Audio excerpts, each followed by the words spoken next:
Depuis qu'il est arrivé au pouvoir, on estime que le peuple congolais a perdu des milliards d'euros sur ses ressources naturelles, puisque Kabila a vendu des concessions minières largement en dessous du prix du marché.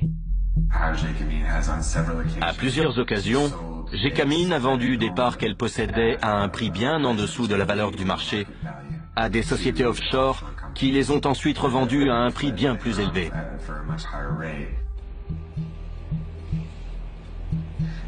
L'un des marchés les plus douteux qui est passé Gécamine est celui du projet SMKK sur le cuivre et le cobalt, dont 50% appartient à la société minière kazakh appelée ENRC.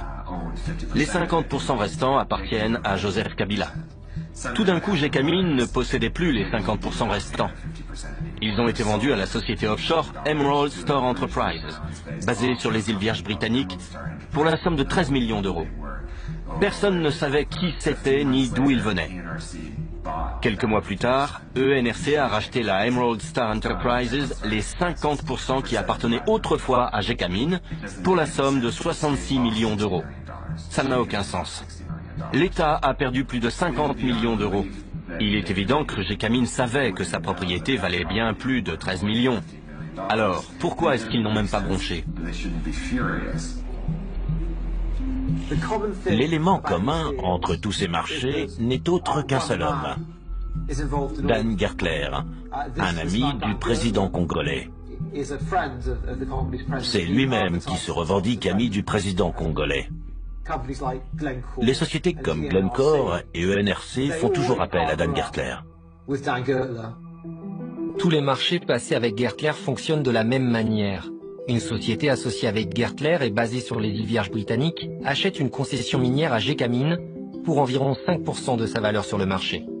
Juste après, la concession est vendue à une grosse société minière, ENRC ou Glencore, à sa véritable valeur. Cela représente une marge de bénéfice de 800%. Ces bénéfices ne reviennent pas à l'État congolais mais uniquement aux sociétés offshore des îles Vierges britanniques. Comme les lois de ces îles protègent les sociétés, on ne peut pas savoir qui a réellement tiré profit de ces marchés. Peut-on prouver qu'il y a eu de la corruption? Non.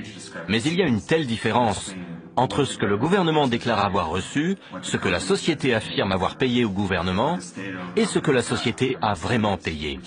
On ne connaît pas les montants exacts. Ce n'est pas normal, et pourtant on voit ça depuis toujours.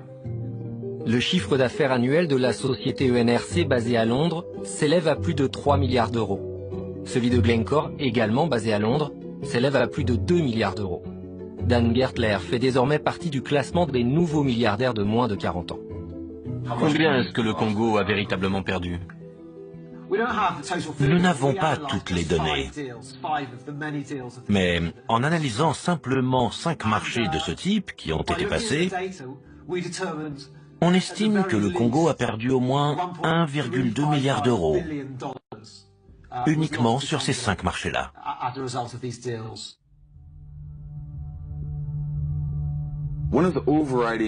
Pour moi, l'une des émotions qui caractérise le mieux tout ce conflit, c'est l'humiliation subie par les Congolais.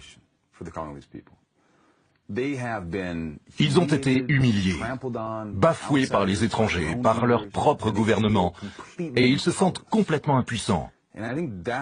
Cela explique grandement l'exaspération totale que ressentent la plupart des Congolais. Ils ont l'impression d'être désarmés, de ne rien pouvoir faire. Je m'adresse à toi, la guerre. Tu n'as aucun ami. Tout le monde est contre toi. Je suis un orphelin à cause de toi. Tu as tué mon père. Tu as tué ma mère. Tu as tué mon frère et ma sœur.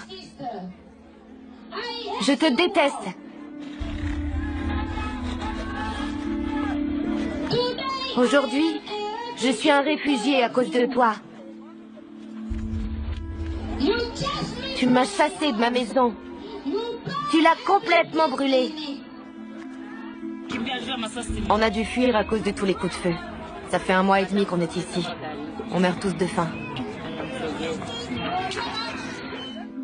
Il n'y a aucun espoir ici. J'ai le cœur meurtri. Il n'y a pas de quoi être fier. Mais tu n'as pas gagné. Toute ma famille se bat contre toi. Tout mon village se bat contre toi. Et le monde entier hurle « Non à la guerre! Non à la guerre! Non à la guerre !» Je m'appelle Samuel.